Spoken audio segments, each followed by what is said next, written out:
सद्गुरुवे नमः। विचार शक्ति प्रबल जब हो और शुद्ध और सही हो तो अलौकिक परम सुख अर्थात परमात्मा की प्राप्ति निश्चित होती है। और जब विचार शक्ति आपका विषया आसक्त हो तो उसी के अनुरूप आपको जीवात्मा को दुर्गति प्राप्त होती है।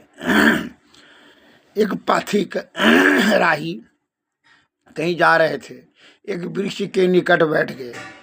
उसको इस बात का ज्ञात नहीं था कि यह कल्प वृक्ष है। तो उसने वहाँ बैठते ही कल्पना किया कि अगर पानी मिल जाता तो बड़ा बढ़िया होता। तुरंत पानी मिल गया, क्योंकि इसलिए कल्प वृक्ष के निकट में बैठा हुआ था। उसकी यह महत्ता थी, कल्प वृक्ष के निकट बैठकर जो कामना करेंगे, जो विचार करेंगे, जो मन में सोचेंगे वह तुरंत प्राप्त हो जाएगा। उसने फिर दोबारा मन में इच्छा किया कि भोजन मिल जाता तो बढ़िया। भोजन मिल गया। भोजन कर करके अब जब आलस होने लगा, कहा गलीचा मिल जाता तो आराम से सोते। गलीचा मिल गया, पलंग गलीचा आ गया। तब उसको भय हो गया कि बड़ा जल्दी जल्दी यहाँ कोई जाता है, इसका भूत, ये भूतहा गाछ है क्या? भूत यहाँ रहता है। बस भूत आ गया। कहा भूत आ गया, अब तुम तो मार को खा जाएगा। उसको मार के खा लिया। इस प्रकार से वह अपना भाव विचार विषय के अंतर्गत में ही सोच रहा था।